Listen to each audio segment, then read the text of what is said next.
There it is. There we go. There we go. We had a 2 week hiatus, or week hiatus, excuse me. Last week was wild.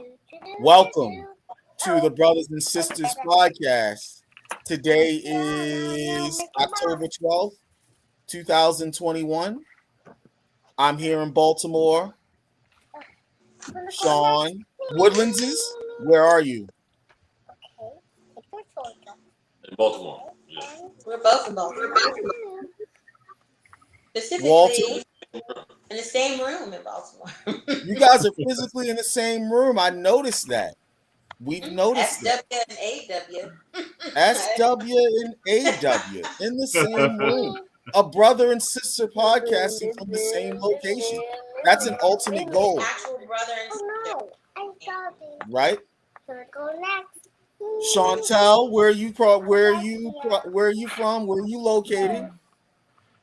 Columbia, Maryland. Columbia, Maryland. Mia, where are you? Northern Virginia. Northern Virginia. And Walter Sellers, Mr. America. Not even close, but I'm in Slower Lower Delaware. Where are you? In Delaware. In Delaware. We got a great show tonight. Walter said he wasn't close, but he's going to talk about the Mr. America experience for about the last 6 weeks. We've been building up to that. Don't like it? Okay, fine. I'll take it off. I love it. I guess we have another participant on the podcast.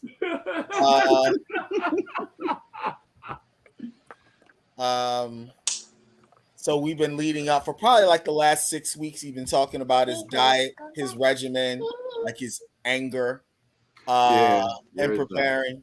So the big weekend arrived, and he's gonna give us a recap of it and some takeaways, probably some words. The Tesla dude got 137 million for, I guess. I mean, I don't even know how to explain it. The N-word was used around him. It was like adjudicated, but he said he was satisfied in the adjudication, sued anyway, and they were like, yeah, like the Tesla, it wasn't even he wasn't even a Tesla employee, he was like a Tesla contractor. They were like, yeah, like you should have done a better job of checking this, like you made like a hostile workplace. And for those of you who remember the Boondocks, it was very similar to when Riley got called the N-word, and Grandpa said that you get paid if you get called the N-word, and you really didn't, but apparently he did. Dave Chappelle, the stand-up, the backlash from the LGBT community, and I guess piggybacking on that, Jon Gruden and his attack on NFLPA head Damari Smith giving us nothing, but when he called Michael Sam the could I say F word? Me and Sean were talking about this the other day. I still think you can probably get away with faggy. I don't know if you can do the hard GOT at the end anymore, but I think you can do the GGY. I do. Getting called the F word, and then that ended up being the end of it. And then, of course, tonight's guest will be Black dermatologist, Dr. Ingrid Roseborough, who has a mature, thriving practice in Oakland. So that's how we'll get started. How's everybody doing tonight? How did everybody enjoy the 1 week respite? Needed that. Needed Needed Thumbs it. up. Thumbs up. Shawnee, Mia, good, bad. Great. Shawnee's gonna add a link for Girl Scout cookies also, or you can just tell me what to do and I can add the link. It'll scroll right across the bottom. Nah, it'll be big. The link's not available until Friday. Huh? It's not ready until Friday. It's not ready until Friday. There we go, promising people things that we don't have. Sad. Well, no, you can buy directly from me anytime, but the link to buy online is not available until Friday. We'll do it in the write-up. Poor Jason is loading audio files in the Libsyn, and titling YouTube videos going back to June. Like, I feel bad for him, but at the same time, like, you gotta earn your money, man. So it's we'll be completely up to date probably November. I mean, it's a lot. We've done a lot of podcasts. I'm actually proud of that. So, Walter, you want to lead off, man? How was it? It was actually a great experience. I had a lot of fun. I got to eat. You know, let's fast forward to the good part. So after I finished the competition, I had the best dinner in history. I went to the buffet at the Hard Rock Cafe for $29.99. My first plate had 3 pieces of cake and 4 scoops of ice cream. That was the first plate. That was the first plate. My second plate had 4 pieces of pizza. My third plate was 2 more scoops of ice cream and a crepe with strawberries and whipped cream. My fourth plate was pasta with more pasta and more pasta. And then my fifth plate for dessert was crepes with strawberries and whipped cream and strawberry ice cream. So yeah, that was the highlight of the day. And then on that Sunday, I had the 1/2 pound Oreo Reese cup. It was like this big. That was great. It's fantastic. I saw you sent a picture of that. You were like, I wasn't able to finish it. I was like, couldn't even come close to finish it. It was huge. Man. But I put a valiant effort. I just couldn't do it. I couldn't do it. But no, the event was great. I checked in to my hotel on Friday night, or Friday afternoon, fully depleted. And I had to go for a freaking 3-mile walk because I wasn't allowed to go on the treadmill or a Stairmaster or the bike or anything. My coach was like, just walk it. And then I couldn't drink any water. It was warm outside. So it was tough. That night, my last meal before the show, I had a pretty big one. I had like 8 ounces of ground sirloin and rice and some asparagus and 8 ounces, a whole 8 ounces of water. And then the next morning it was showtime. I ended up making the top 10. I thought I was going to be a little bit closer to the top 5 because I was getting weighed at the end of the top 5. We were getting compared against someone in the top 5. So I made the top 6. And then during this, I made the second call out in the night show. So you don't really know what your number was afterwards. It's pretty good. You know, after that, I got approached by one of the divisions and got invited to compete in another show later on. And I'm debating if I'm going to do it. It's in about 30 days. So I'm going to act like I'm going to do it until I decide what we're going to do. But beyond that, you know, it was fun. It was a good experience. I mean, it's only my second show, and it was a national show. So it was televised and everything. So it was pretty good. It was fun. And there was more. There were more perks and accolades outside of that, right? We now have a professional model on the podcast now. Yeah, well, Sean already. Sean got that crown. So I got signed by a couple of different clothing companies to promote their fitness wear and stuff like that. So that'd be pretty cool. It'll be pretty cool. Right. Looking forward to it. I think that and a couple other things have been going pretty well. So some stuff I can't talk about because of the NDA that I had to sign, but I got big stuff cooking. So hopefully everything comes to fruition. It's a big weekend, right? Congrats to Doc Sellers as well. But we can't talk about that yet. That's still in the wraps. We can't bring that out yet. So you can't bring that out yet? Yeah, not yet. Not yet? Oh, yeah, well. She doesn't want anybody to know, so nobody knows yet. But yeah, it's going well. Yeah. You can't hide the excitement. What was your biggest takeaway from the whole thing? My biggest takeaway, so this is gonna sound weird, but I was too fat, right? I was all the way down to 214 pounds day of, which at 8.9% is pretty remarkable for an old man like me. But the judges said that I had the best back in the show, the best biceps in the show, best delts and shoulders in the show. However, I was probably about 6 to 8 pounds too heavy for what they wanted to see on stage. So I'll be working on that conditioning over the course of the next few weeks and make it happen. And you also said there were professionals who competed with you, right? Right, which was kind of weird. A lot of different divisions have lots of different rules. So to accommodate having 4 different organizations at the show, they made some accommodations for stuff like that. So I actually had to compete against, I think there's 5 different pro athletes in the division that I competed in, and 3 of them placed in the top 3 for the event. So so they were like pro bodybuilders from one division, but they were amateurs in classic, which is what I do. And they won, and they're pros, so of course they will win, right? But that's no excuse. I mean, I still lost. I didn't win. So to me, I didn't win. That's what it boils down to? To me, that's what it boils down to. You either win or you didn't. That's how it works in my head. So that will not be my 2021. Say it again. Say it again. I So hear you're not what first, you you're just like Ricky Bobby's dad told him. That's right. If you're not first, you're last. That's exactly right. He's not wrong. What are the chances that you do the next competition? 999,999 out of 1,000,000. Yeah. Yeah. It's pretty solid, man.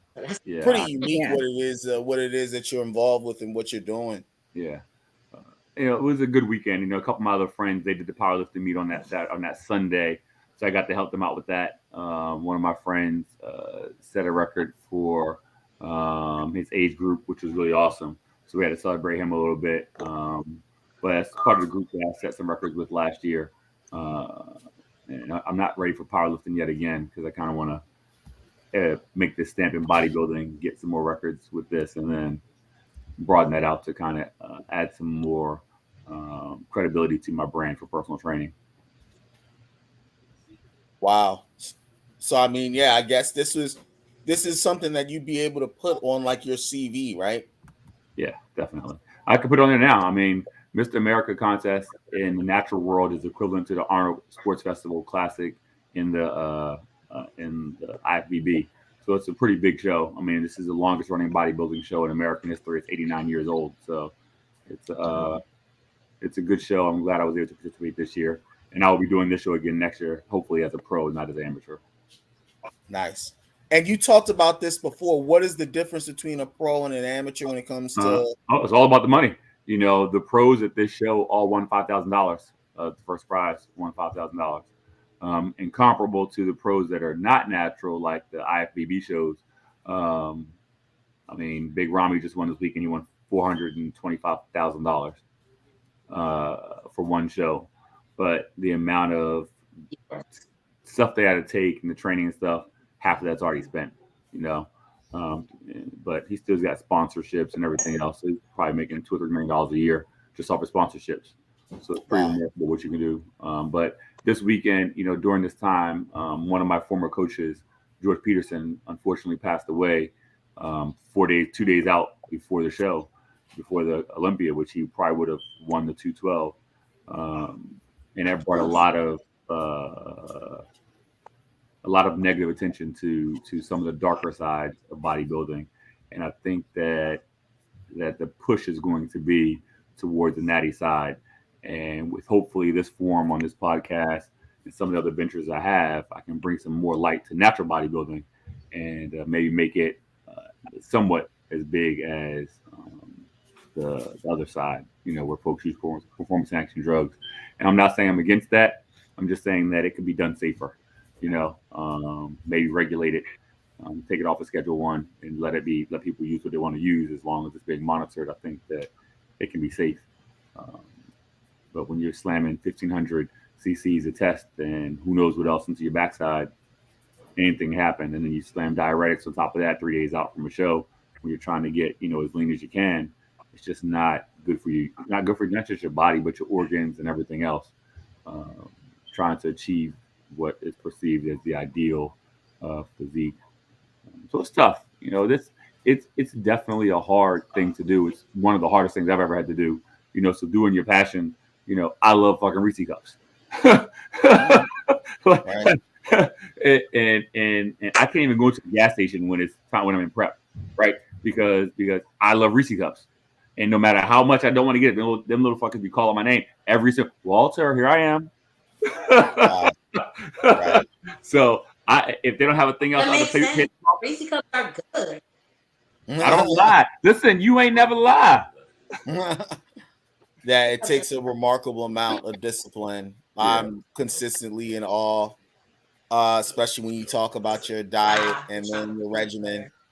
So I definitely salute you. Definitely echo Mia's sentiments. Very proud of you, and I'm extremely happy that you're going to continue to perform. Also, continue to compete. I think it's something to be said. Also, condolences for you.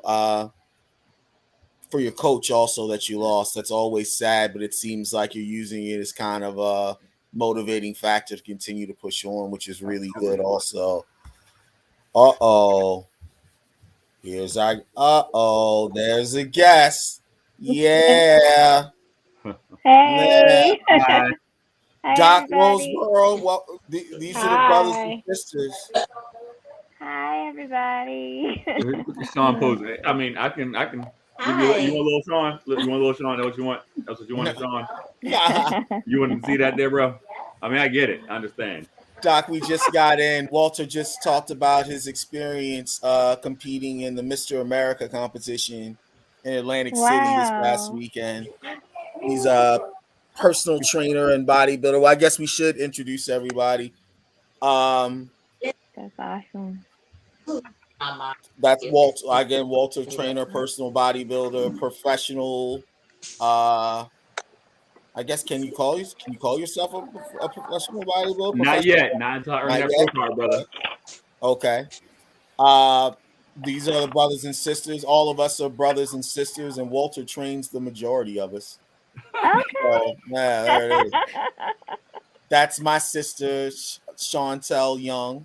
It's not French Young. Hi. Wow, we had a whole podcast about that. Man. That's because I told you in life I'm just Chantel Young. Just changed it up, huh? That's my other sister, Mia. Hello. Right there. Hello, Mia. Sean and Autumn just dropped off. They're actually brothers and sister. They're actually a brother and sister themselves. Sean, Walter, and I go back 30 years, 25 years. 25 years, something like that. And obviously we go back with our sisters the entirety of our lives. So that's where we are. Thank you for joining the podcast. Oh, my pleasure. And go ahead. I'm sorry, I didn't mean to cut you off. No, I was just wondering how everybody is tonight. We're good. We're good. Yeah. We took a week off last week. Obviously, I was out in California. So we weren't able to podcast last week. So I'm excited about the show tonight. And like you said, you don't like I told you before, like you can sit back, observe, comment if you want to. At the end, we'll get a half hour with you when we talk about your practice. We can talk about your specialty. We talk about all sorts of things that come with that. I was checking out your website and I saw all of the providers that work in your practice. Yeah. They are great family. Right? So we'll definitely talk about that for sure. Okay. I wasn't the only one. Autumn, how was California? Sorry, I was muted. It was great. It was really good. It was a nice getaway. Able to catch up with some friends that I haven't seen in quite a while. So had a good time and ate well. Good. Yeah. Good. Very few. Yeah, that place is very, very different. Did we lose one Woodland? No, we have one Woodland. It's that the connection was kind of funny. Got you. From one device, so we're converting to another. So I will be in the living room very soon. Got you. Yeah, but cool. We just missed each other, Quasi, right? Because you got there on the 5th. Or moving on the 5th. I just got there. On the 5th. Yeah, I ended up taking a red eye back Tuesday night. Got back here Wednesday and just went straight to work. But yeah, refreshed, rejuvenated. Couple days in LA, couple days in Oakland, San Francisco, All And that then, sunshine is. Oh yeah, It's and a good. couple. Yeah. What'd you say? But all that sunshine. Oh my gosh, yeah, just one-way flights, right? Stay how long you can and then roll out, and then a couple days back in LA and then rolling out. And I'm gonna be back out there before Thanksgiving break, so Okay. hopefully be able to knock things down. I guess we'll go into it. Did you guys see? I know I posted the link. Did you guys see the actual dude, Omar Diaz, the actual Tesla guy? No, I didn't see his No. picture. Okay, so the thing is, and I guess there's all sorts of layers to this story. Like he identifies at times as Latino. He identified, but now he's black because he was offended by the use of the N-word on the shop floor at Tesla, which was overwhelmingly used by black people, like on the Tesla shop floor, right? But Tesla's like, yeah, I guess we didn't do a good enough job of policing that. And so he got $137 million, right? He was offended by black people using the word. I think it was white people that were using it that he got offended by. Okay. Well then they were like on an elevator or some shit, right? Yeah, they adjudicated that, right? He was like, to the point, HR took care of it. He didn't work for Tesla. He was they were like contractors. Right. On for the floor or whatever. Right. Building parts. So a couple of white people were using it because I guess they were inundated with people just said black people and others on the floor just, using the N-word all the time. They thought it was cool. It was not. They knew it wasn't cool. I don't believe it. You generally know it's cool. Yeah. Right. I feel like it's a license, right? If everybody else is saying it, why can't I? I want to say it so bad, right? There's about one person that can say it and he don't. That's Eminem. Yeah. Other than him, right? That's it. And he don't even use it. My question is always, okay, fine, other people say it, but why do you want to? Yeah, right. That's the key. Why do you want to say it so badly? Right.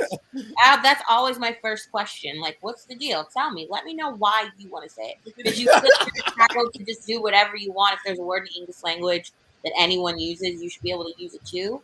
Well, if that's the case, if I don't like your mom, I can call her whatever name I want, right? Wrong. You do that. So don't go around thinking that you can just say whatever you want because the word is available to you. Like, that's why can't it just be an ugly word for everybody? That could be. Yeah, that's it could be. Well, yeah, it could be, and I think that's an interesting conversation to have though, because when you start policing language, who can say what, when, and where, it gets dicey, right? And in this situation, especially, there you go. It makes perfect sense that it should be a policy that no one is permitted to use the word because you're at work. It's not like it's supposed to be a pretty formal setting.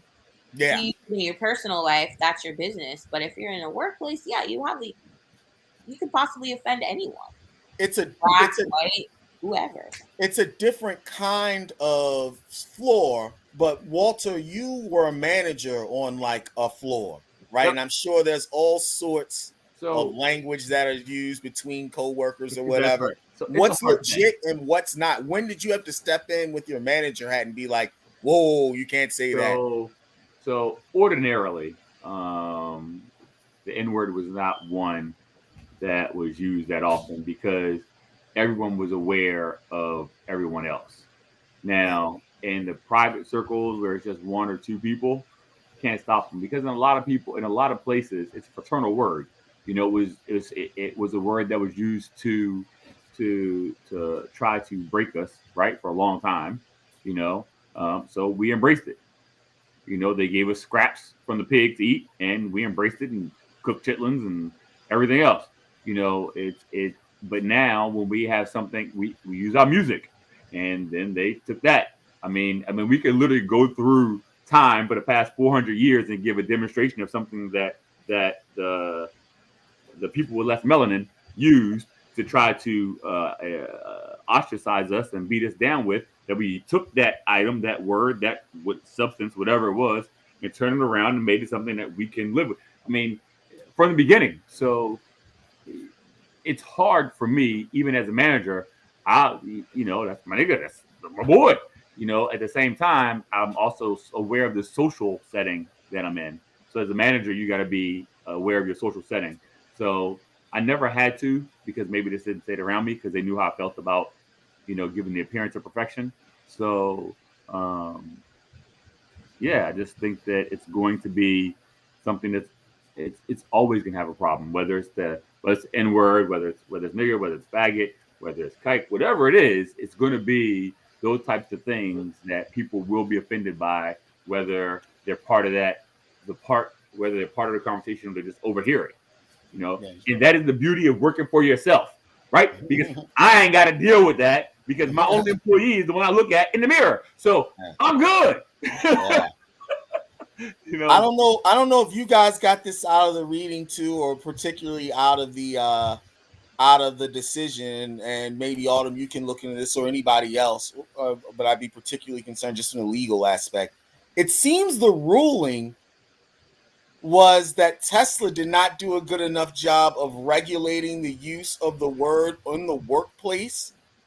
And it didn't matter that it was overwhelmingly Black people using it amongst themselves, because the issue wasn't when the white person used it or whatever. He complained about that. There was a process that was undertaken, an HR process that was documented. He even put his commentaries like this: "I'm satisfied with this." It was the general inundation on the Tesla, I guess, production floor. Like, it was just flying around, like, or wherever it is. Is there, what can be drawn from this? He got $137 million. Like, what a come up. Yeah, those are definitely. But you're still broke by Bay Area standards. True.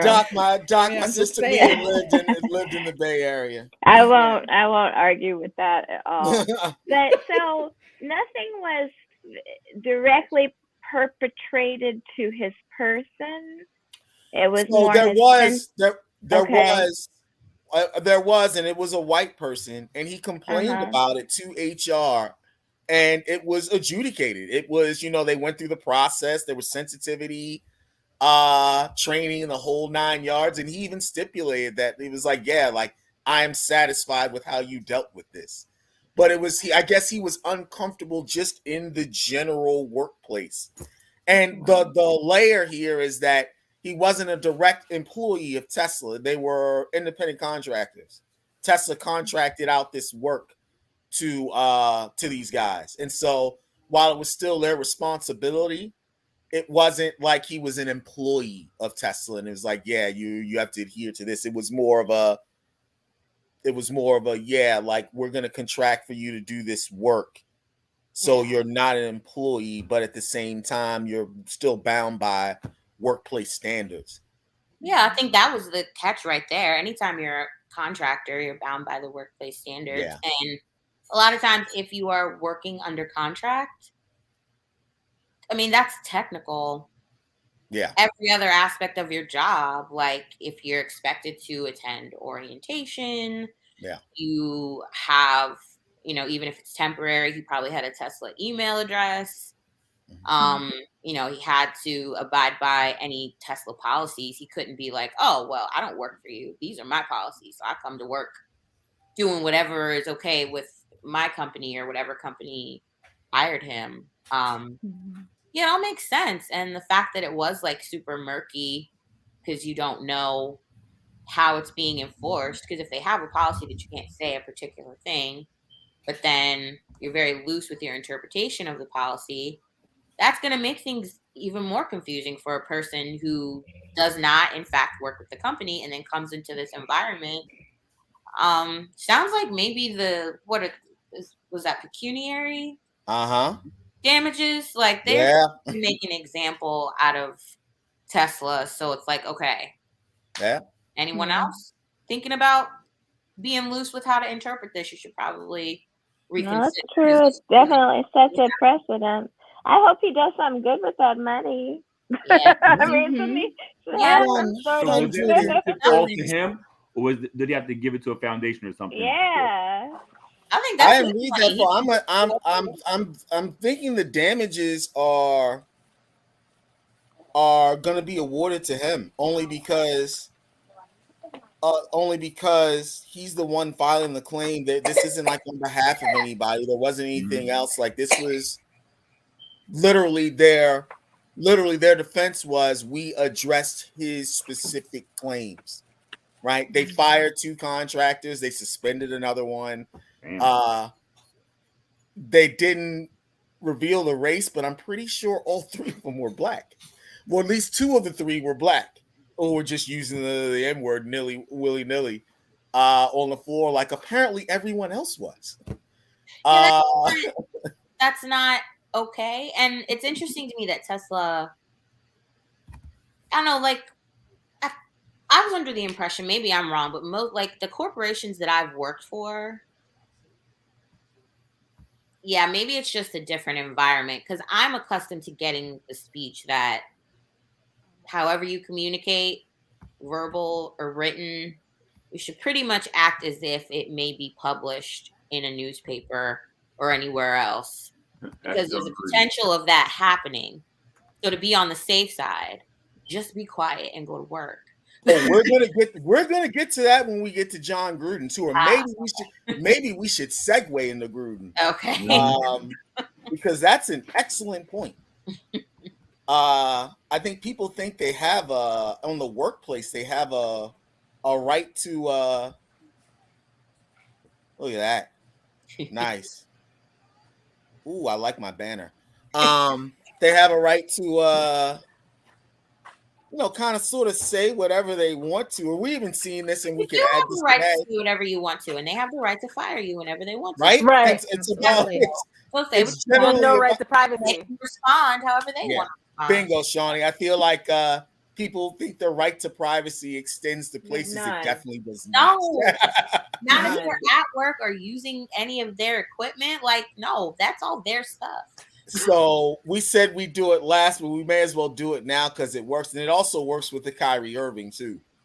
Former Oakland Raiders, now it's the Las Vegas Raiders. Coach Jon Gruden was not even in the NFL. He was actually an employee for ESPN in 2011 during the NFL work stoppage, where he sent some incredible emails. I guess revealing himself to be a racist, a sexist, and homophobic.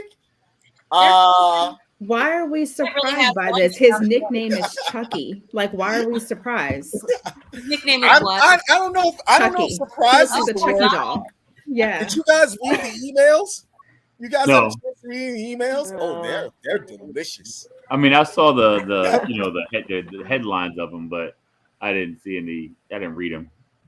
I mean, so he's excuse my language, but I curse a lot in school. That's my employee.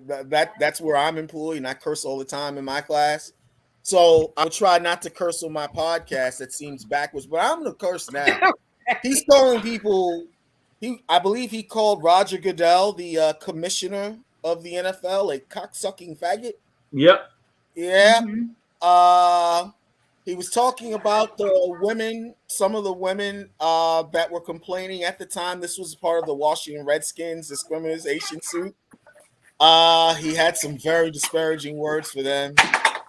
The one that caught my eye was the initial one where the NFL Players Association chief negotiator, president, Damari Smith, who's black, about 5'4", he talked about his lips being like Michelin tires. Yeah, Doc. It was real. It got very real. Racism right there. No. Some super duper racism. You don't have the context. Look at the man don't have a racist bone in his body. He calls people who are liars. He usually calls them rubber lips. And I forgot about that. Yeah, he said he didn't have a racist bone in his body. Yeah, it's like, but you have racist blood. racist brain. How about that? I mean, none of this surprises me, but it's just like there's still unending devotion to these teams. That there's just all of this is happening where we can't see it, and yet people spend thousands of dollars and just are crazy over these people that don't care at all, don't like you, don't want you around. So Just it's just your money. That's it. I don't understand it. Jon But Gruden the people was that don't have any money are the fans too. That's true. That's true. Jon Gruden was in the midst of a 10-year, $100 million contract. He's 4 years in, so because he resigns, he's going to forfeit most of that. Yeah. He was just removed from he won a Super Bowl as a coach of the Tampa Bay Buccaneers. They removed him from the Hall of Fame. He's lost several endorsements. I think the issue here is he'll never work again. I think he's officially been canceled. I think he's effectively been canceled. Yes. I don't think it's being canceled whenever he didn't. I don't know. Is that it depends. So here's my issue. Did he get fired due to his performance? No, to the email. No. So he didn't get fired because of his performance. The issue, why he got fired, and we were talking about this yesterday. He didn't get fired. Walter and I on the other thread. Yeah, this was a liability protection. That's semantics. But it's more than that, because if he got fired, the Raiders still have to pay him. Yeah. He's a longtime friend with the ownership of the Raiders. Right. And what's happened is, in addition to the Washington Redskins discrimination suit, where these emails Washington were football team unearthed, the Raiders were also subject to a discrimination suit, and so that's why the NFL was investigating the Raiders. Got these emails. The latest emails with all of the naughty language, and it was like, okay, the Washington suit was where they got the Damari Smith has lips like Michelin tires. Mm-hmm. The Raiders had an additional workplace discrimination suit under Jon Gruden, and these other ones were unearthed, and so now the NFLPA was like, we want all emails that were happening during the time of this work stoppage 10 years ago released, so we can find out who's really racist and who isn't. So, but it's a moot point. Whoever is racist, but right? Here's the thing, right? The shit was 11 years ago, right? Yeah. Right. It wasn't a secret then, right? No, because 2 people had to get those emails, at least 2 people, and most companies have a filter on those emails, so when words come up that are untoward, a conversation happens right then and there. Typically, yeah. I mean, the Foxes are running the hen house in the NFL. You know what I'm saying? And I don't disagree with that at all, because I was a part of it, so I get it. I'm just saying that like someone said from the very beginning, you got to act like that shit's going to be billboarded every day, all day on TV, because you can't get away with it, right? So if it was just the racism, if it was the Demore Smith emails, he would have been. That'd been it. It was a no deal. It was nothing burger. He said, "I apologize," and that was it, right? Well, it was homophobia too. He got the baby because he is the coach of the Raiders who has the first openly homosexual player on their team. Yep. He called Roger Goodell an anti-football pussy for pressuring Jeff Fisher to draft queers. To draft a queer, yeah, that was great. Not the homophobic language. Obviously, we don't agree with that, but I was like, wow, this guy was letting loose over work email. That's incredible. They're either not monitoring or they're not monitoring effectively. I mean, because this is what I do for part of my job. I read people's emails and I look at those words and phrases. And if something pops up, even though it's not my responsibility to find things that are HR related, if I do, I have to give that to HR. a manager has to be made aware. Like there are steps. So I don't think the NFL, they're probably not monitoring emails very closely if that was even able to get. But it was ESPN. It wasn't NFL. He was working at ESPN. And we know sent it from his ESPN email. Even more so, they should be doing monitoring because. Nah. But they're obviously they're not. Not the Chris Bermans of the Big Show host. They no, let them slide. I'm telling you, they be getting away with that. Yeah. I think Sean brought up an interesting. Reason the money. That's who they're going to stay on top of the least. I think Sean brought up an interesting point. I think he was going to survive the lips like Michelin tires. I think when he went into the homophobia. Particularly as the Raiders coach with Carl Nassib, the first openly gay player, and the times that we're in, I think that's when he got cooked. Which brings us to the Dave Chappelle stand-up, right? But hold on. One more thought. Where was ESPN, right? Why are they not being held accountable? Accountable for those emails were on their watch at their company. It's just because he doesn't work there anymore. He doesn't work there anymore, right? So, I mean, they can't do anything to him now. And ESPN isn't exactly the best at, like, making a determination of who should stay or go based off of things they said. I mean, didn't they have an issue with Jamel Hill? They sure did. But here recently, they just released a private phone call with the white girl talking about the black girl ain't got the job because she's black. Right, yeah. So they be listening. And they was that ESPN or was that somebody else? No, that was ESPN. Well, who knows? Yeah, I think that was ESPN, wasn't it? It was I know that she was there, but I'm not sure if that recording was ESPN. I think someone else overheard it, Quad. I think you're right. Someone else overheard it. Yeah. And somebody else recorded it because that was LeBron's like marketing manager too. He's like, oh, I know he's kicking himself. You had all that money, just couldn't hold the racism. Yeah. Racism is it down, right? Just keep it under wraps. Like your biggest client is LeBron. He's not fucking with that. But no, we were going the true. Sean just said when it's part of your identity, how can you? Yeah. Yeah. I did. Yeah. But I think the homophobia is key because it leads us to the Chappelle stand-up. And kind of sort of his doubling down on the trans jokes and the trans, antipathy that he has. First of all, have you guys seen the stand-up? Has anybody seen it? Sean and I watched it together. Yeah, I watched it. You saw it?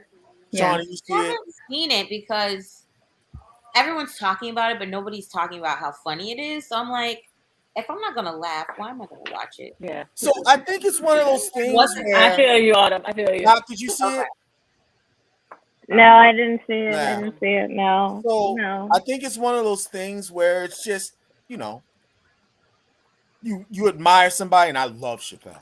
Love it. Yeah. You admire somebody, and it's like, you fell short here. And I thought the stand-up was funny. I don't think it should get canceled or he should get canceled, but I'm just like, it was more like I don't know about these jokes, man, but like it's more of a if you know better, you do better. And so to laugh at the jokes, inherently that you shouldn't be laughing at it because even though the context that it's presented in and the way that Chappelle delivers his jokes is humorous, it's still offensive. Yeah. So we as people of color, if someone were making jokes like that about us, no matter how funny it is, we would take offense to it and we would want other people to stand up and be like, no, this isn't okay. We're not going to laugh at it. So but I think that brings up a broader conversation about the belief in a lot of communities or lack of belief in intersectionality, right? Because what you just echoed me, like, I would think would be common sense, right? As a minority, like I'm not trying to shit on other historically disadvantaged and marginalized people because I wouldn't want that shit happen to me, whether it's the same history or not.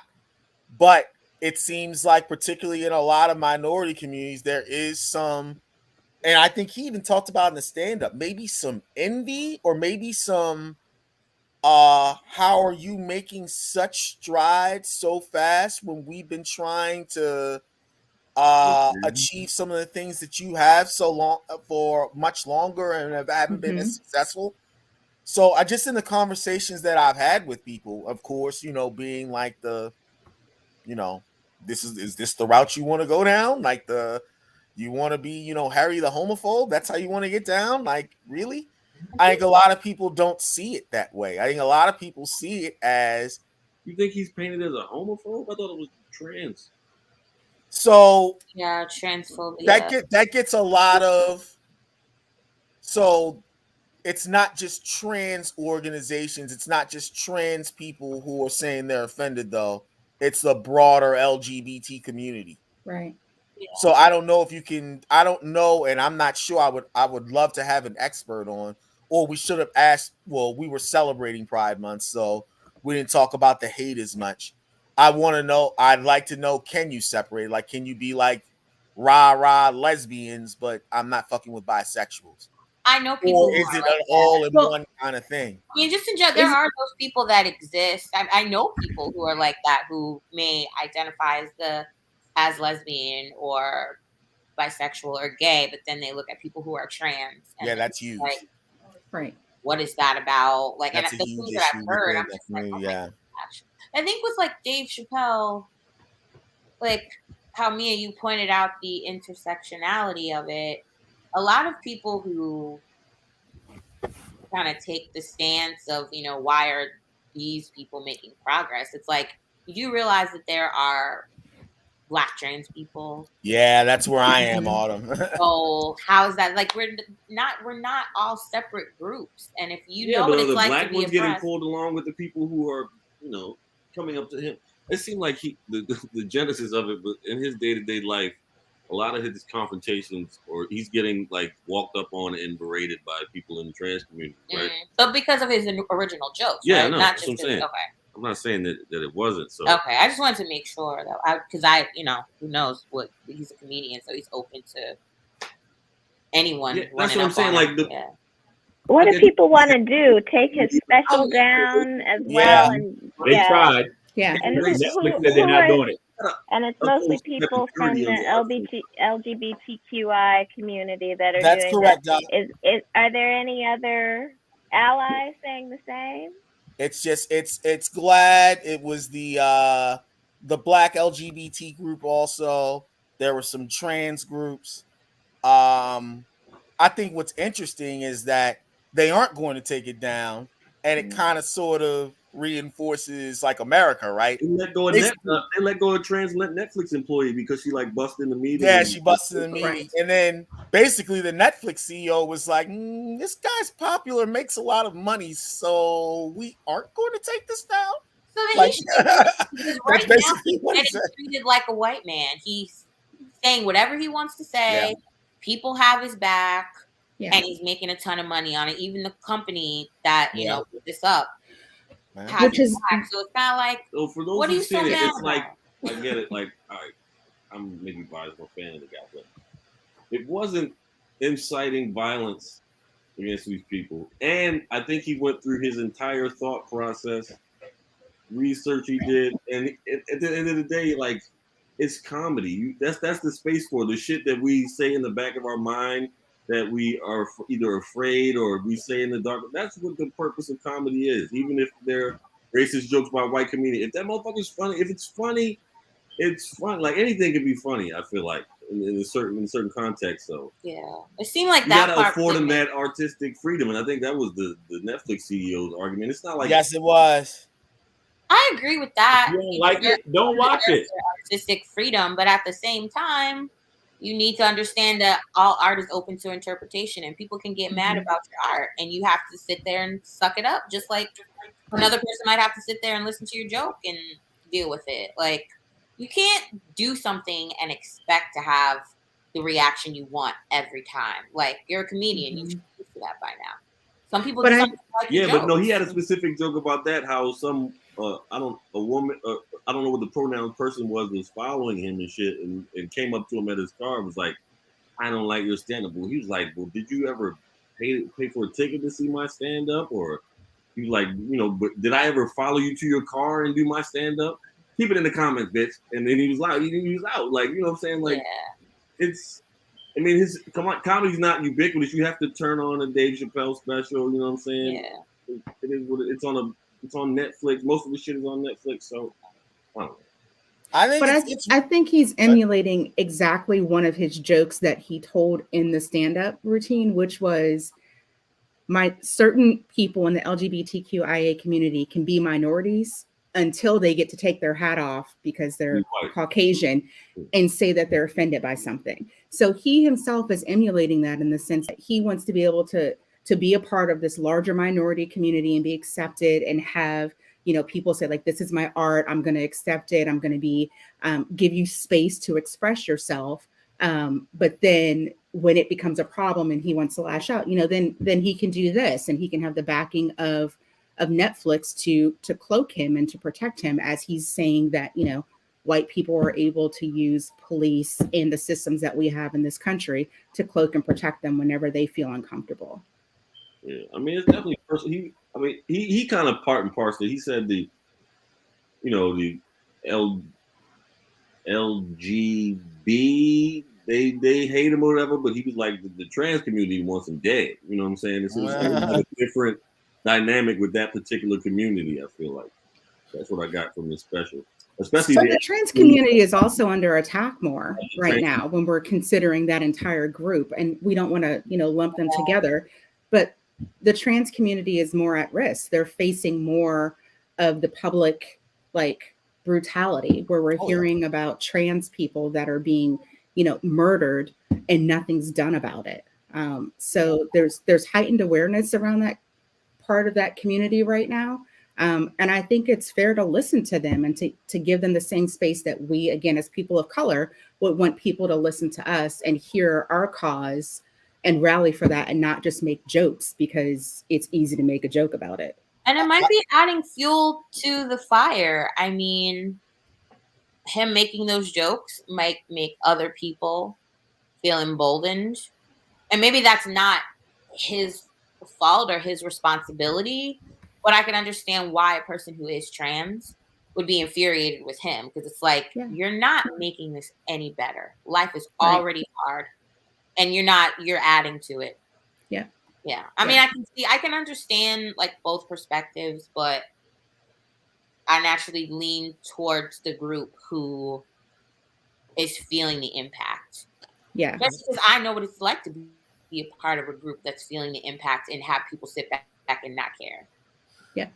I think the allies that you draw from your stances also should probably be kind of a measure of where you are within the past. People who are clapping for you, that should be an indication of when you got Tucker Carlson and far right-wing celebrities being celebrating. It's the same thing with Nicki Minaj and vaccinations, or today Kyrie Irving, who I guess will not be playing in the NBA this year and forfeiting $35 million to make a stand on vaccines and how his body is his own.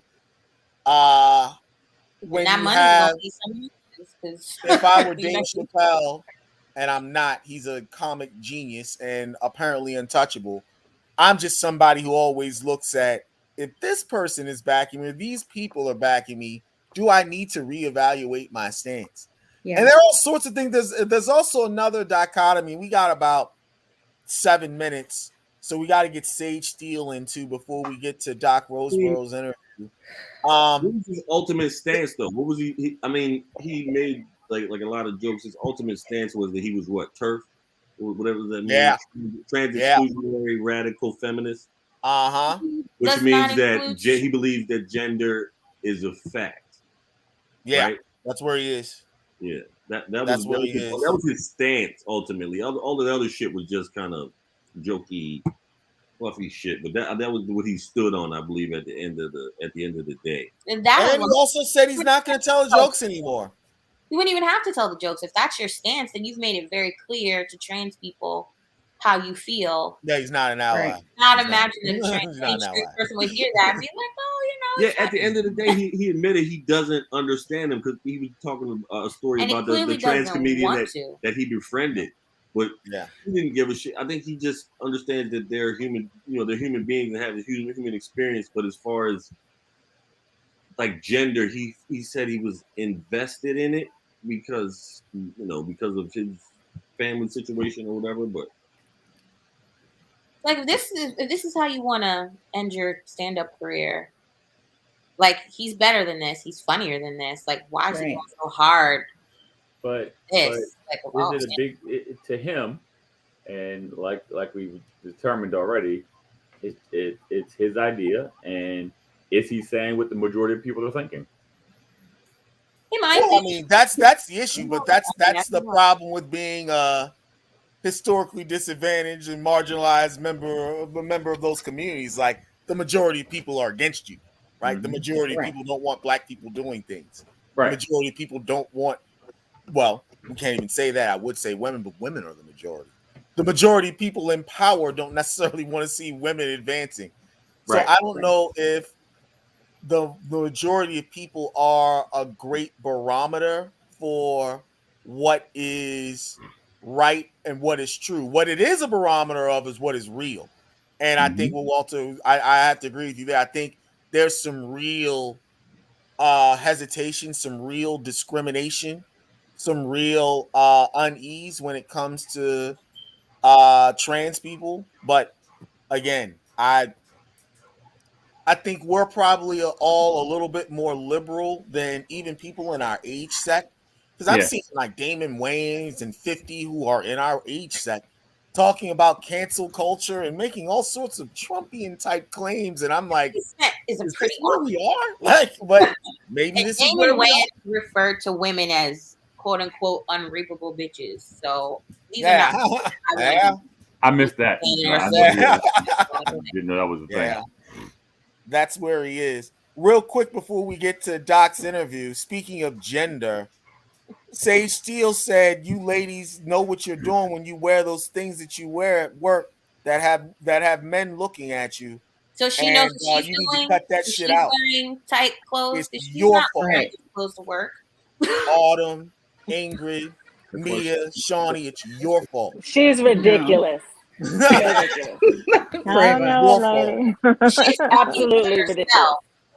She can't speak for all women. The only person she can speak for is her. So you know what you're doing. Maybe you have a motive behind what you wear, but don't run around talking about what other people. The reality is you can wear what you want, and me wearing what I want is not saying, "Hey, man, come harass me because I'm wearing X." Like one has nothing to do with the other. She sounds ridiculous. Right.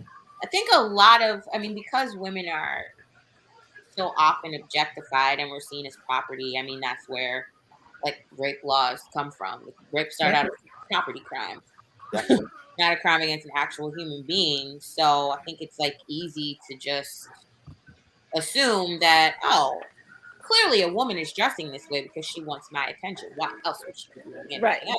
Like, no, maybe she likes that color. Maybe that outfit makes her feel confident.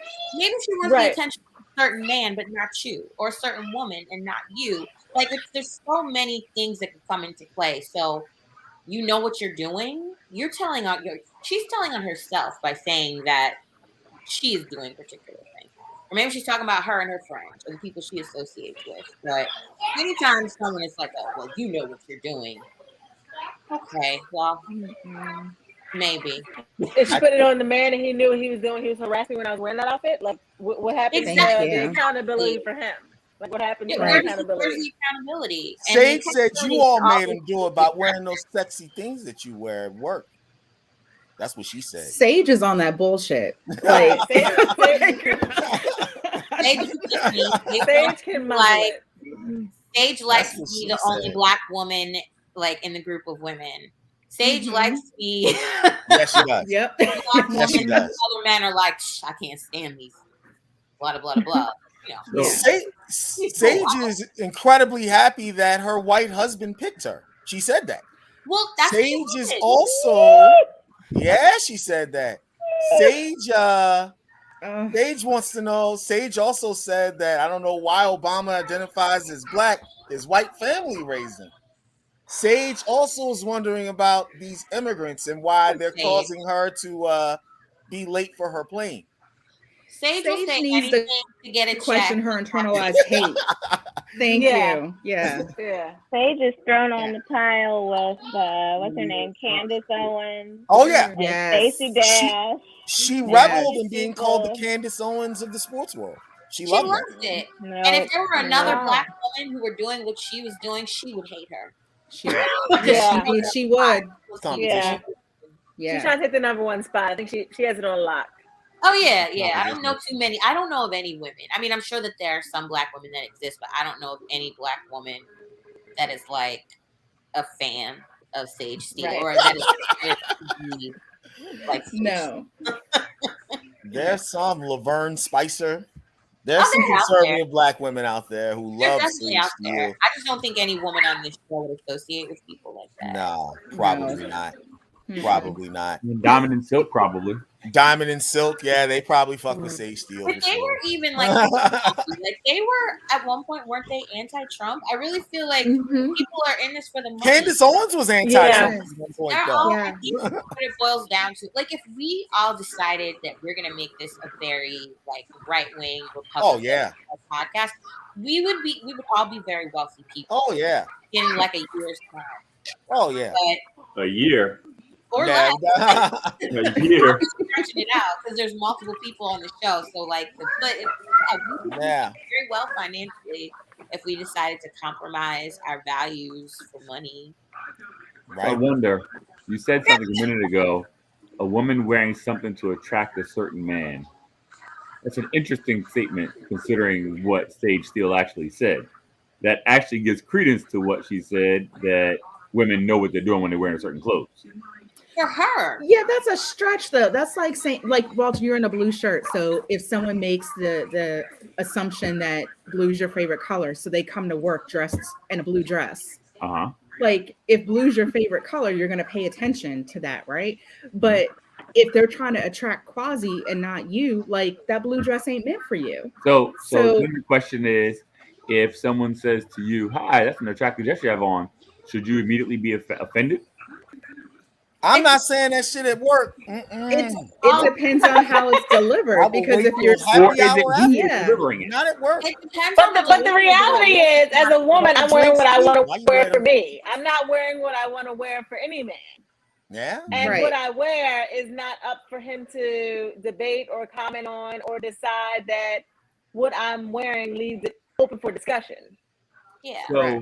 So we should go to work and not say anything to anyone. It varies. Nope. Even though what? Nope. Like 50 or 60% of people meet their spouses at work. That's true. I wouldn't say that. A lot of people do meet their spouses at work, but there could be an initial attraction, but then after that, like there's a relationship that's. So here's. I mean, I met my husband at work, but it wasn't because I was wearing his favorite outfit. Like, it's very easy to just wait. This is the advice I give everybody. Just don't do it at work. Wait till an hour after. Yep. Exactly. Wait till you get off work. Outside of work. Right. Yep. Why you be wearing that? You know what you be doing when you be wearing that stuff. What you talking about? Like, not at work. No, sir. And never to a subordinate. Ever. Right. Ever. Yeah. No matter, you gotta have to consistently be hit on by your subordinate. Even and then a lot of companies have and then maybe, but still. A lot of companies subordinate, it's a setup every time. Yeah. It's a setup every time. Subordinates and their supervisor aren't allowed to date. There are a lot of companies that, depending on what position you hold in the company, once you are dating someone, you have to disclose it. You gotta disclose it, yeah. I worked with a woman who was an attorney with Bloomberg, and she said that when she and her husband just started dating, you know, they were coming into the office maybe around the same time, going to lunch at the same time, leaving at the same time, and eventually HR reached out to them both and said, we've noticed that you've been leaving the building and coming into the building at the same time consistently. Is there something you need to share with us? The heart wants what the heart wants. Which is true. Sometimes you gotta leave, you know, sometimes the bills need money. Yeah, right. So don't let your heart leave you broke and unemployed. Right. But that's like what Sage Steele is saying. Like, there are some women who are dressing to get attention from men or whoever. You have this app called Instagram, but not all women. You're not all women. Idiot, bro. You're an idiot. So foolish. So I was like, keep going. Not everyone is doing that. To assume that the assumption really, it shouldn't be, oh, women know what they're doing, but it should be more so that like most women have a general idea of how men are going to behave, but we shouldn't have to be responsible for that. It should be men who control their behavior. Yeah, especially at work. Now, if it's a club, and every scenario is different, but overall, I'm not responsible for a man's behavior anywhere. Overall, in the workplace, no, I'm not responsible for it anywhere. Exactly. See, I can only control me. You have 3 daughters. I was going through the kids, and I was like, yeah, no, that's correct. Yeah, you got 3 daughters. I was gonna say if you had a son, maybe in public, jack his ass up, but no, you got 3 daughters. Yeah, you shouldn't be responsible for a man anywhere. Right. You not I mean, you got a daughter. You guys are straight. Really quickly before we get to Doc Roseborough, Kyrie Irving is taking a stand for the anti-vaxxers. He's now the lead anti-vax, taking the flag away from Nicki Minaj, which I feel a certain way about. I thought she was gonna last forever as the lead anti-vaxxer, but he came in. He put his money where his mouth is. He's going to forfeit $35 million this year to not take the COVID vaccine. His teammates eventually. Somebody playing TV in the background? What is that?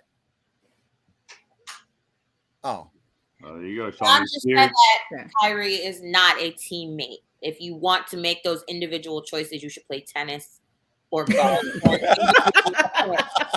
reasonable to me. Like there are other people relying on you. Yeah. And I mean, if you're that serious about not taking the vaccine, I guess. I mean, I can't tell what a person what to inject into their body, but. He just can't back down now. He can't. No, he can't back down now. Yeah. I wouldn't be surprised if he got the vaccine and just didn't say anything. I bet. Ingrid, he's the leader of the resistance now. He cannot back down. He'll have it in 2 weeks. Why 2 weeks, Walter? Because Nike is going to say, get the vaccine or you're going to lose your endorsements. Yeah, they have the power to take that away. And once that endorsement is gone, now his steady stream income is gone. Colin Kaepernick didn't get a job back in NFL, and Nike said, we got you. Yep. Kobe Bryant cheated on his wife. Nike said, we got you. Yep. Tiger Woods cheated on his wife, got caught, got beat up with his own golf club. Nike said, we got you. Yep. He even had a commercial after that about like making mistakes or whatever, like his father's voiceover in the background, like the whole thing. So as soon as Nike cuts you off, it's a wrap. Life is over. It's a wrap. And he's gonna mess around, and I'm telling you, in 2 weeks' time, he'll have that vaccine because. What is he gonna say? What had happened was. I got some new information. Oh, there's 4.5 billion people in the world who got the shot. Oh, okay. Yo, I just don't understand these people. Like. Oh, I got to do my research. Your research on what? What are you researching, sir? What are you gonna research? Where are you researching? You got what C are you biology, researching, sir? You got C. Did you graduate high school? Yeah. I think a lot of people are just afraid of needles and don't want to. Yeah, I think that's part of it. I think that's part of it. At this point, I can't even get down with Tuskegee anymore being an excuse. Like you can, I mean, that's been explained so thoroughly, and it's so different now. I think it's needles. Like it makes me nervous because people will say, "Oh, I trust my immune system." It's like, well, if you trust your immune system, then that means whatever could potentially be in the vaccine that could harm your immune system, like you should trust it, right? It's gonna fight it off. Yeah, and then I feel like the risk, like the impact of getting COVID, far outweighs any potential risk of getting the vaccine that we know of. Walter's a math guy. This is pretty much math. You're way better off with the vaccine. So many people are going to die. I mean, there are people who are dying because they just believed in their immune system or whatever. And the really sad thing is, like, kids are without parents. Yeah. Yeah. Kids are without parents, and kids are also getting exposed. Yeah. How about kids are being taught dumb shit? How about that? Because here's what I'm gonna tell you. Kids have more sense than their parents. There are kids who want to wear the mask, and their parents are like, I continually say elections have consequences. Yeah. This is a consequence of that election. Yeah. Because I would bet I would bet all of y'all's money that if Hillary Clinton was president and she said, wear a mask or you're going to die, everybody wear a mask. Yeah, the president politicized this, and here we are now. Masks and vaccines are political statements. Yeah, man. Unmuzzle my children. Your children ain't muzzled. Maybe they should be because they're fat and unhealthy, but that's another story for another day. We're not gonna go there. Walter. Good. Walter. You can't talk about kids. Because Doc, back me up. Doc, back me up. Is it not true that 70% of the people who are hospitalized or dead from COVID are obese? There we go. But isn't that the majority of the U.S. population anyway? So 60% is obese. You're right. You're right. So that's almost like it's not really a COVID. So in other words, stop being fat. Walter, some of us have to go to work during the day. Wow, this guy. We can't work out for like 17 hours. How about be the healthy? My heels are dug in on this one. How about the healthiest version of you that you can be? There we go, Doc. I agree. There is the and this is a perfect segue to the calming. Mediating. Yeah, because Walter can't talk about kids. I am dug in. Leave the babies out, Walter. Doc, you sent us your bio, but I don't think anybody can read it through the computer screen. So, do you want to tell? Is this the bio? You want to tell the people a little bit about yourself? Sure. So let's see. I am a dermatologist here in Oakland in private practice, but I also have a faculty appointment in the Department of Dermatology at the University of California, San Francisco. So part of what I do is teach. My particular area of expertise is in hair disorders. Of which there are many, but I am a general medical and surgical dermatologist. A little bit of cosmetics, but people come to me to figure out the hard stuff. So that's what I do. I grew up in Chicago, educated pretty much in the Midwest, interacted with Quasi when I lived in New York for a few years straight out of residency. And now been in California for almost 10 years. I couldn't believe that. It'd been 10 years. Doc, you left New York before I started growing my hair. I just realized that. I was like, it started like 2012. It's like, shit, you were already gone. Is that wine Shawnee? Is it? Coach, really? I'm not allowed to have wine. Ask Walter. I can't have wine. This is your choice. Yeah, right? I think you're allowed to have wine. Come on now. Right? I don't have water. Okay, she can have a glass of wine. Why to cancel you? Ingrid, Walter is training many people on the podcast, and apparently he runs a tight ship. Okay. Which is why I'm not working with Walter because. Hold on. Here's the question. Don't do it. So, do I get results? Yes or yes? I need somebody who can get results and also be very nice and gentle. I am nice. I'm always nice. Made Autumn, I tell Walter at least 3 times every session how much I don't like him. She does. She does. Hold on. One of my clients named at least 3 times. Hold on. One of my clients named their playlist when they work out. Walter's a jerk. And you're laughing. You love it. I do. He does love it. He does. He laughs. Just right. So, what made you get? I don't like him. He's like he's doing his job. That's right. That's right. So, Doc Roseborough, what made you become a dermatologist? That's an important thing, especially for Black women. It is, absolutely. And men. And men. And men for everybody. Somebody's got to speak this language of skin because there's a lot to know about it and a lot to be able to recognize it. And I was kind of a kid in school that liked a little bit of everything. I liked to learn and I liked to be in different communities and I liked watching the progression from people going from babies to 99-year-olds. I like surgery. I like pathology. I liked, just the hands-on aspect of everything, and dermatology really, really fit that. And not only that, there are just not that many of us in the community, and the numbers are growing, but, when I was coming through, we would all see each other at the same meetings and be like, oh, there they are again, because they're such a small, tight-knit crew. But so the need is definitely out there, and we are. But it's an exciting field. There are so many things that you can focus on. You can focus just on kids. You can focus just on surgery. So the variety is really what attracted me to dermatology. How do you like teaching?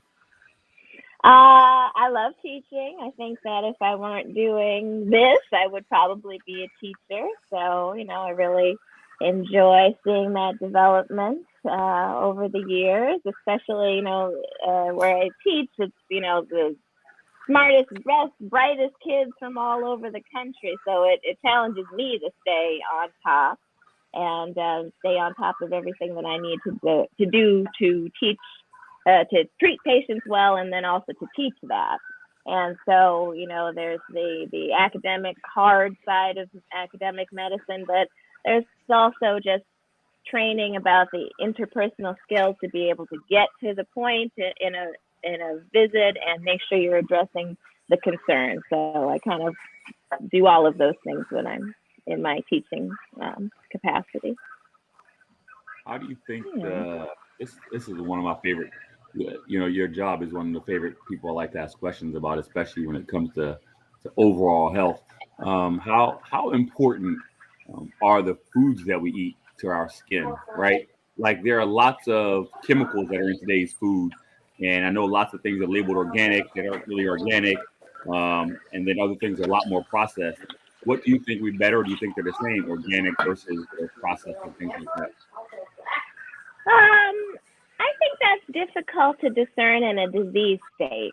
If you had someone that's eating conventional apples versus someone with a rash that's treating organic apples, I wouldn't be able to tell the difference between those two particular things. But, in a big sense, diet has everything to do with healthy skin and healthy hair and healthy organs. So what we consume will absolutely manifest on, on how we feel and how we look and all of those things. So, but I can't do a skin biopsy and say, oops, this person hasn't been eating organic. I get it. Yeah. That's one of the side effects that a lot of my clients have is their hair grows faster, their nails grow faster and stuff like that. So I was just curious. Absolutely. And I mean, it's definitely something to pay attention to, especially when you're just working on your overall health parameters, your weight, lowering blood pressure, your cholesterol, all of these things that we need to do in our community. And just that taking those moments to make smart choices for your health will manifest in all of these different positive ways. So, What is the racial makeup of your patients or the clientele at your practice? Well, I would say probably about 60-65% Caucasian.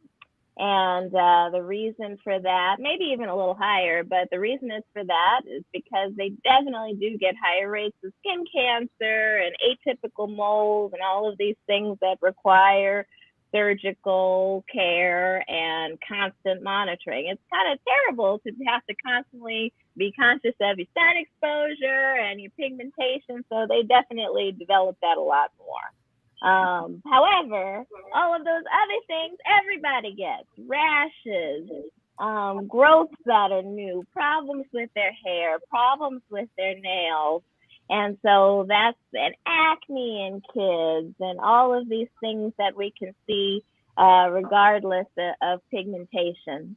So that's the rest of my practice. And I actively seek it. People know who I am in the community, and they come to me for that reason, for that eye that has seen more than just one type of skin and can kind of navigate through things that are specific for darker skin types. So I definitely focus on that a lot in my practice. I'm entering into a business with another doctor down in Tampa, and we're going to be doing laser lipo. Have you seen any negative effects on skin of people of color? Because I know that a lot of times that can leave keloids on darker pigmented people. Do you find that it's something that's common, or are there ways around that? What do you mean by laser lipo? Laser lipo, they literally insert like little lasers and shoots their fat cells or the subcutaneous fat to shrink the cells. Not the topical kind, like you go across the street for $50 and get somebody to rub something on your belly, but he actually does a surgical procedure. So it's something that has to be inserted into the skin. Okay. Correct. So I guess the main thing is that in skin of color, there's a bigger risk for something called post-inflammatory hyperpigmentation. So if you have to make any sort of incision or a little poke hole, there's a risk of increasing the pigmentation afterward. And then you have to also be careful of people who keloid. Right. So anytime, I do a procedure, I review someone's history with scars. What do they heal like? So we can kind of anticipate and be ready for the problems and complications that can come after that. Okay. Most of the time for things that are done, you don't need a dermatologist to press a button on a laser or, or perform a certain procedure. The time that you need a doctor is when something goes wrong. And so you want to always have somebody available to be able to counsel through that, because it seems like it won't happen, but it does. And that's when, someone who has specialty training has to be involved. So I say that to almost all of my Black patients, my Latinx patients. If you're going to do some of these cosmetic procedures, you just want to make sure that that physician, that provider, that nurse, that person knows how to manage what could happen. So I don't necessarily recommend people having a variety of cosmetic training or treatments outside of a place where there is medical care available, especially for darker pigmented patients. It's a risk. If you don't know what you're doing, you can really mess somebody up. Sure. Yeah. As a dermatologist, you're talking about skin, hair, nails. What's the most interesting thing that you've seen, that you've come across, either in practice or now that you teach, that you're teaching students? Like, is there an ailment? Is there a particular one-off case where you're like, I've never seen anything like this before? Like, well, the exciting thing about what I do is that's probably every week. There's always something coming in through the door that is unique or something that I haven't seen for a while. So that gives me a lot of satisfaction as I work, as a matter of fact, being able to be a little bit of a medical detective for folks. I see some congenital hair shaft abnormalities where children are born, no previous family history, but they have, different deficiencies that make their hair brittle, or it's a different shape, or, it has features underneath a microscope that don't look like what we normally see. So that's always something to encounter. Tumors that are a surprise on someone. that is a rare thing that we can take care of. That's always a surprise. I love seeing people get better. That's one thing that I really enjoy about my specialty, that we can actually see people progress through things, and it doesn't always improve, but a lot of times it does. And so being able to help get someone through some of those tougher things, it gives me a lot of satisfaction too. So always a surprise. I don't know. Let me think, in recent weeks, just response to medications, things that I really didn't, or difficult to treat, but seeing someone do really well, that's really exciting. Grow all their hair back, or the rash miraculously clears. That's very, very satisfying. And yeah. Mm-hmm.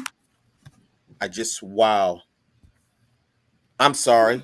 I just cracked my computer screen. Oh no. What?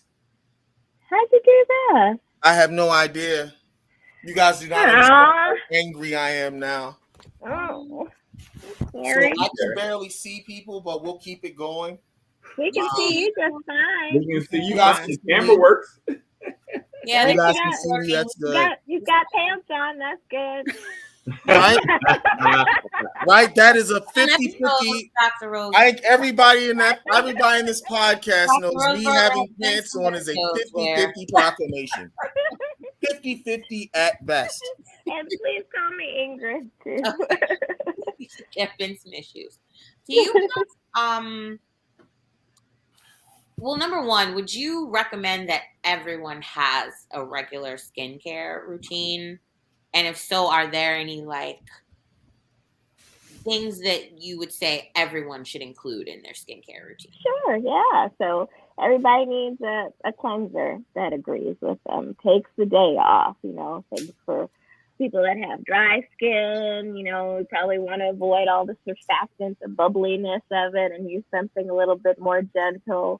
People with oily skin types, a little bit of a bubble, maybe some, ingredients like salicylic acid, things like that, just to get the skin clean and prepped. Take those, take the day off, basically.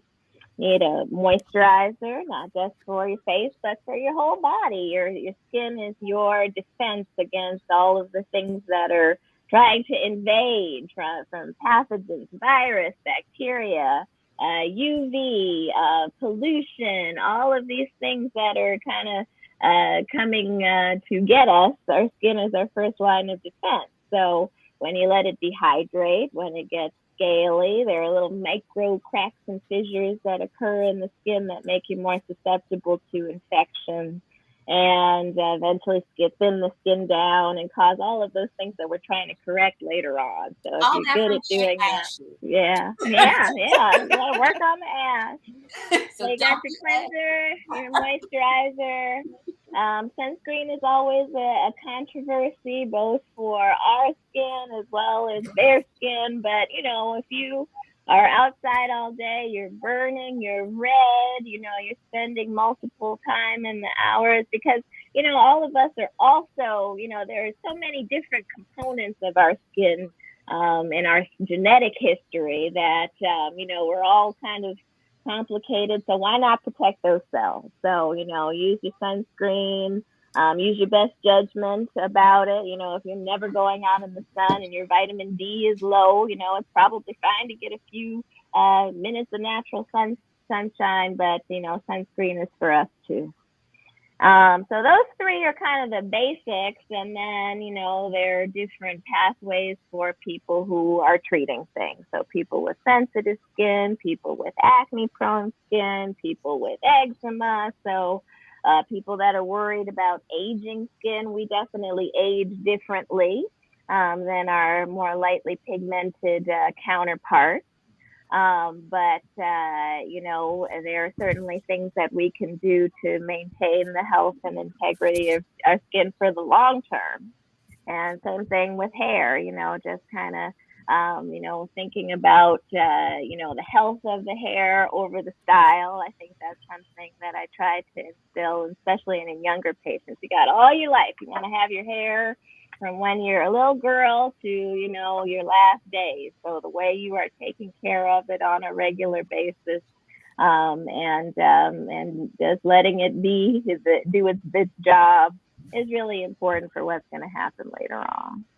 Mm-hmm.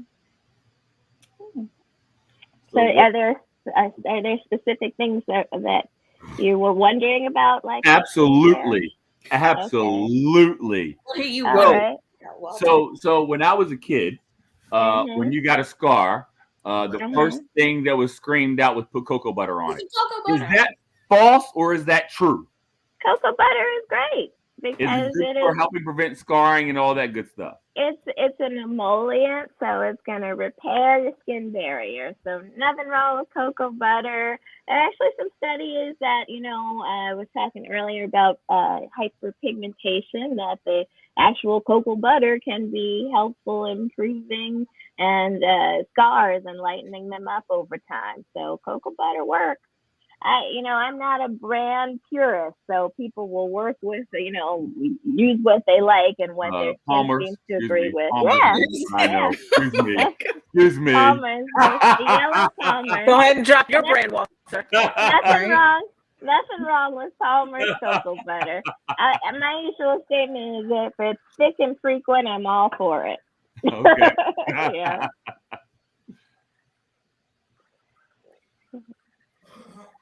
So, what else? Other good hair products. So when I was growing up, Kimmy oil was like the favorite thing in the world. I'm from East Baltimore. Oh my God. So look, and you see they all rolling their eyes because they all use the same shit. Oh, I haven't used Kimmy oil in years. I haven't used either that or skincare lotion. One of those two, if not both. You know, there's always an oil that's in fashion, you know. Baobab oil is in fashion these days, you know, the avocado oils, what do you call that stuff? I'm saying the brand name, but argan oil. Oh, so yeah, there's always a favorite. I guess when I see people that are having problems with oil, so that's a way to, sometimes there are things that occur. For example, if the oil molecule is bigger than your pores, then that is going to get stuck down in there and lead to, more toxic oil metabolites or acne or sensitivity. So, whatever the oil of the moment is may not be for everybody, or it may not be for that part of your body that you're putting it on. So, I guess you just have to be mindful of that as you're selecting things to put on your skin. I can't get a grasp on oil or grease for this. Grease is too greasy, and oil I feel like leaves residue. I don't know what to do. You need argan oil. I think that's for you because it's very light. Or you could do something cream No, you're based. definitely not a 4C. You are more like a 3A, 3B. Maybe do something more like a cream or a milk-based moisturizer, and it might absorb well. It's like white flakiness stuff. Like stuff is like. It's trial and error. It is. I didn't know that you needed that support. He buys me hair products. Like I have so many hair products. And then it's like if your sister has curly hair, that's like his go-to. I'm constantly trying new hair products too. It looks like a beauty supply store in my bathroom. So you just gotta find what works well for you. We'll get you something. I think argan oil might be good for you. I like argan oil. Coconut oil, I feel like it's too heavy for faces. Especially if you're acne prone, it's heavy. That's another one of those big molecules there. So, if it absorbs nicely down in your skin, your hair, use it away. But for some people, it just kind of sits there instead of absorbing. And then you have to find something that's a little bit lighter in texture. Mm-hmm. Our hair has the same issue. We'll figure it out. Doc, is there anything that you want to leave us with? I will try to put the practice. Well, it'll definitely be in the write-up. I can't change the banner now because I don't know what happened to my computer. This is super whack. It's retrograde. All I know is that, don't wait if you have questions. That's what we're here for. If there's a chronic problem and you're seeing changes on your skin, that is exactly what we are trained and excited to do. So don't wait. If something is going on, it's just see your board certified dermatologist. There are tons of Black dermatologists to see that will understand and speak the language and kind of coach you through in a way that will be comfortable for both of you too. So I get excited when I see my Black patients because it's like that instant connection there, and people will see my name and have no idea that they'll think I'm like a 6 foot tall, blonde lady or something, and then they're like, oh.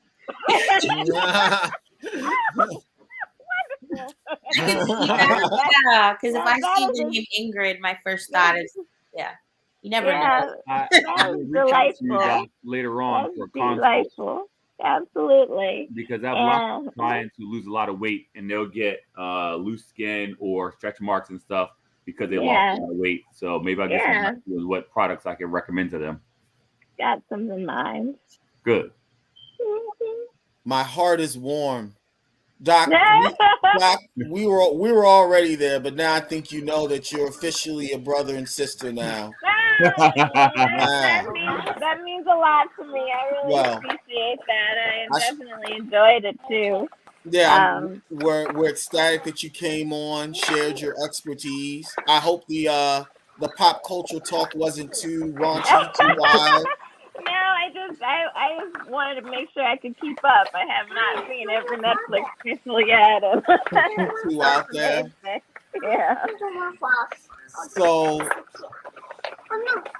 I guess that there isn't. You don't want to leave us with your clinic or anything like that. Anything to plug? Anything to?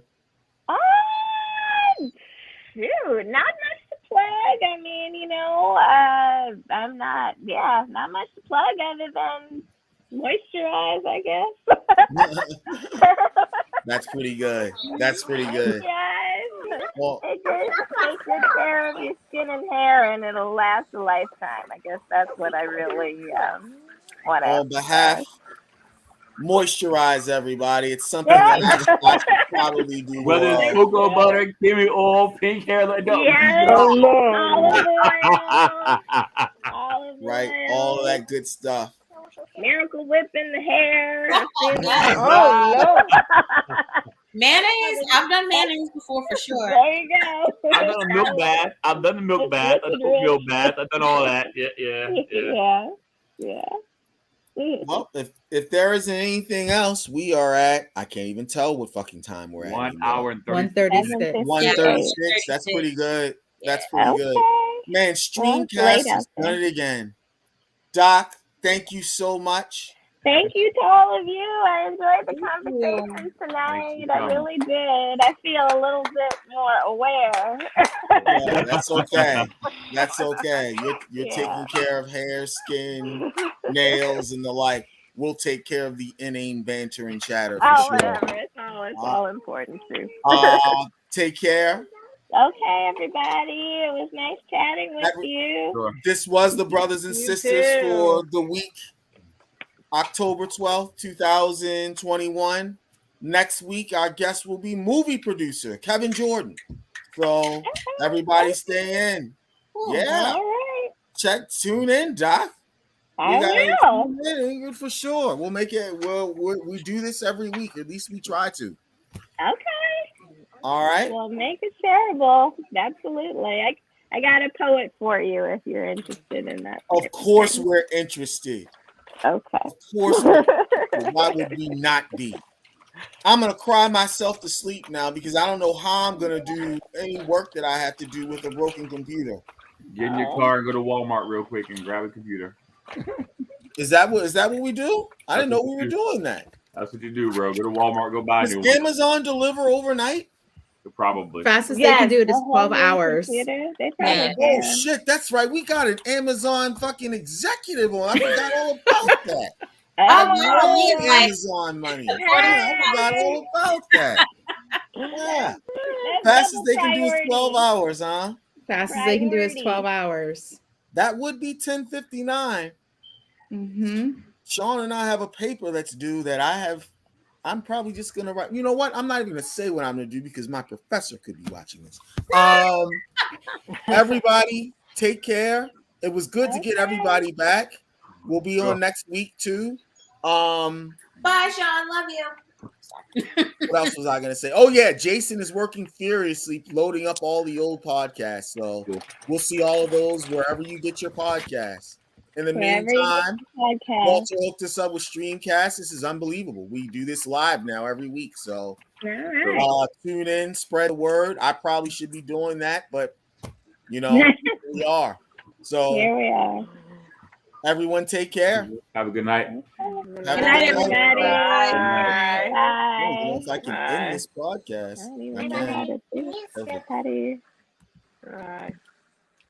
All right, broadcast is ended. Send